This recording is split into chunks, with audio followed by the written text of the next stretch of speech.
started my sales career at Procter & Gamble. Procter & Gamble is very famous for being a sales organisation and a marketing organisation, but actually when they launched products it didn't work. Sales and marketing had their own KPIs, had their own targets, etc. And so they actually decided that we're going to, before the launch of a big product, get everyone together and have a great night out. And the night out ended with sales and marketing actually having a punch-up in the bar. So the chief exec at the time, Martha Mila de Lumbra, said, that's it, we're stopping this now. We're actually going to have not a sales and marketing department, we're actually going to have a sales and marketing department, which they called the S&M department. Yeah, Americans didn't get that. So there I was, an S&M practitioner. Actually said that on some of the business cards. Working in the sales and marketing department, and they said the very first product we want you to launch is a new shampoo. And it was Pantene shampoo. So that was the first thing I actually worked on at Procter & Gamble, was the sales and marketing department launch of Pantene shampoo. And it became the biggest and most successful launch of all time. So basically what we found is that by actually having just a sales and marketing department, we were able to beat the competition. So in the late 90s, when I started online networks like First Tuesday in Scotland, it didn't occur to me that online networking, or online community as it's now known, social media, was something that should sit in a silo. It just occurred to me that it should be part of the overall mix. So how does this actually work? Oh, and by the way, if you're really bad at sales or really bad at marketing, social media is not going to do you any good. Because if it generates a lot of leads and a lot of interest in your products, how are you going to close those deals? How are you going to price it properly? How are you going to wrap the product right to get people interested? So it's not a panacea. It's actually just another tool that can really improve how much business you actually do. So we all know about cold calling and the good old sales tools that we have to use. But we'll notice, and most people will have noticed, that cold calling, you have to make a heck of a lot more calls nowadays to get a sale. You have to fill in more tenders, etc. But also in marketing, we're also seeing that PR is not having the impact it used to have necessarily. Standard websites, are they delivering for you? Hands up if you've got a website that you're really happy with as a sales tool.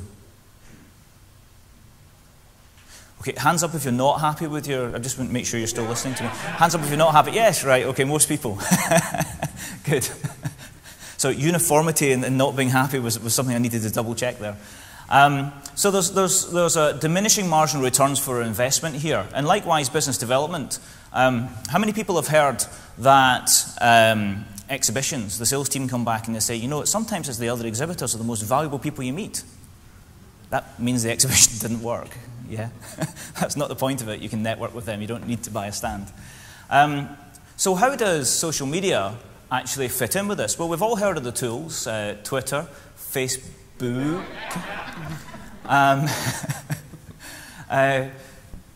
LinkedIn, which I think is the one that most people in business will actually be using. Hands up who's using LinkedIn, just to give me some idea. Okay, I asked that question when I gave a talk to a Chamber of Commerce about 18 months ago, and everybody had heard of Facebook and Twitter. Not one single person had heard of LinkedIn. That's how fast LinkedIn is moving. It's not talked about in the media, but it really is the silent superstar of business networking.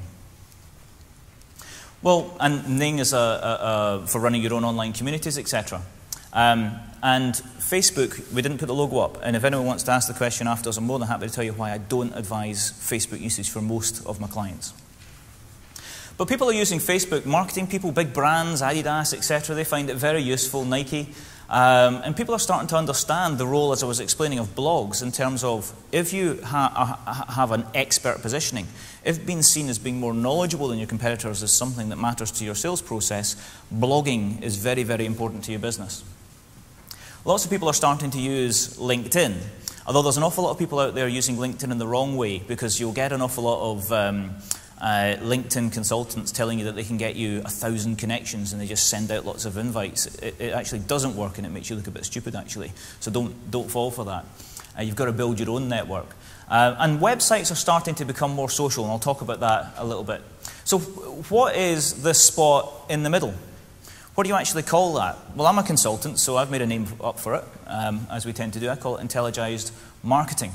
But for you, if you could be the first company in your sector to actually get sales and marketing and social media working together in the way that Procter & Gamble got sales and marketing working together, well, you can call that opportunity. You can call it a huge opportunity to engage your clients in a way that your competitors just can't do, can't copy. Of course, you actually have to approach it by showing a genuine interest in your customers. And you should have read Dale Carnegie's How to Win Friends and Influence People, where he actually says that the secret to winning friends and influence people is showing a genuine interest in other people. Now, I once told that to a client who turned around and said, "That's brilliant, Gordon, but how do you fake a genuine interest in others?"